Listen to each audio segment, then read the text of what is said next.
Ma vie contre la sienne. Prologue. Le vent doit jouer doucement, langoureusement avec les branches des différents arbres, entraînant leurs feuilles dans une danse lascive. Je devine le parfum boisé, engendré par cette rencontre, ces délicats frôlements, peut-être des caresses, rendant la végétation moite. Cette atmosphère suave inspire les oiseaux qui à gorge déployée chantent à tue-tête leur chant mélodieux. Je devine tout cela, là d'où je suis. Je sais qu'une forêt entoure les lieux où je suis prisonnière.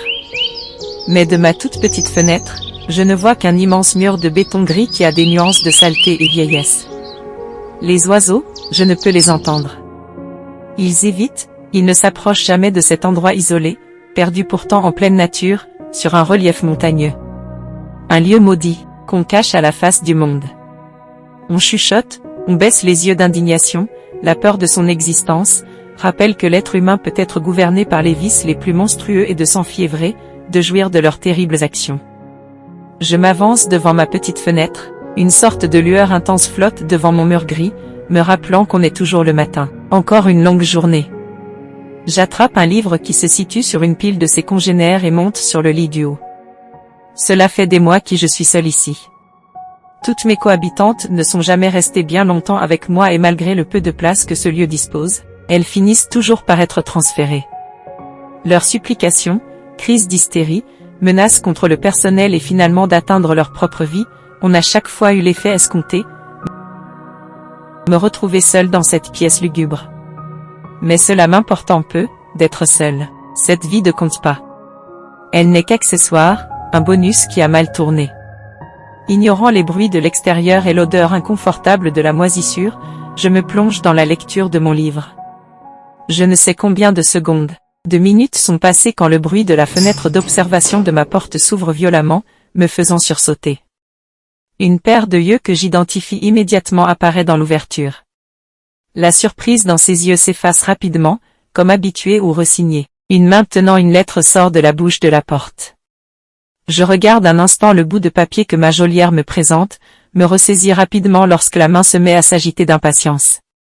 Soucieuse de ne pas la contrarier, je descends de mon perchoir et libère l'empressé. J'examine l'enveloppe qui ne contient que mon nom et prénom, remarque que personne ne l'a lue. Elle n'a pas été ouverte?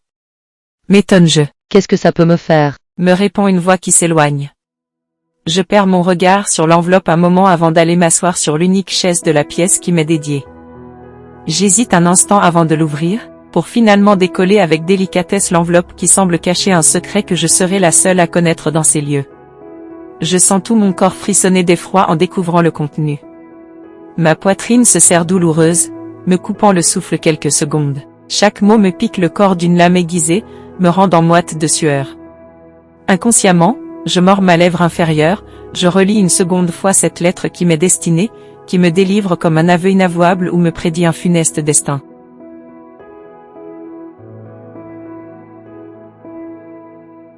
J'aimerais être un monstre. Oublier le dégoût de moi-même.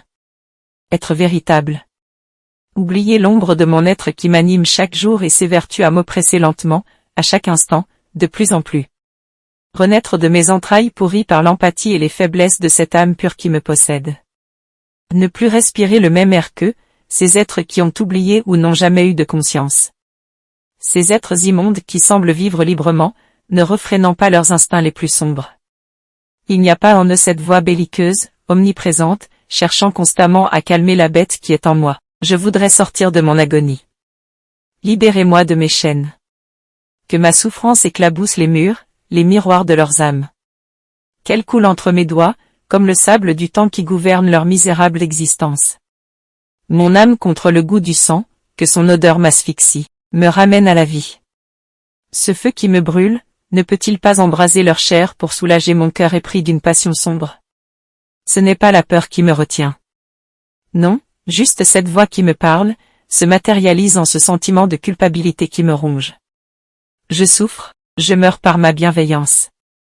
J'halète, j'étouffe par cette empathie vicieuse qui m'étreint de sa fausse bonté. Réveillez-moi, réveille-toi face obscure de mon âme. Que le monstre en moi me dévore, se délecter de mon innocence, de ma pureté, les miroirs de leurs âmes. Qu'elle coule entre mes doigts, comme le sable du temps qui gouverne leur misérable existence. Mon âme contre le goût du sang, que son odeur m'asphyxie, me ramène à la vie. Ce feu qui me brûle, ne peut-il pas embraser leur chair pour soulager mon cœur épris d'une passion sombre? Ce n'est pas la peur qui me retient. Non, juste cette voix qui me parle, se matérialise en ce sentiment de culpabilité qui me ronge. Je souffre, je meurs par ma bienveillance. J'halète, j'étouffe par cette empathie vicieuse qui m'étreint de sa fausse bonté. Réveillez-moi, réveille-toi face obscure de mon âme. Que le monstre en moi me dévore, se délecter de mon innocence, de ma pureté. Mais toi, oui toi. Tu es ma délivrance. Tu m'as trahi, l'unique personne à posséder ma confiance. Quand je te vois, mon sang bouillonne dans mes veines, propulse le venin de la haine qui sera mon salut. J'imagine mes mains sur ta magnifique gorge, te privant du même air que je respire. Ton sang réchauffera la peau de mon corps glacé, exaltera les folies de mon cœur. Toi, oui toi. Ma délivrance. Je sens déjà l'odeur de ta mort qui chatouille délicieusement mes narines. Grâce à toi, je sens le monstre sortir de sa cachette, prendre vie en moi.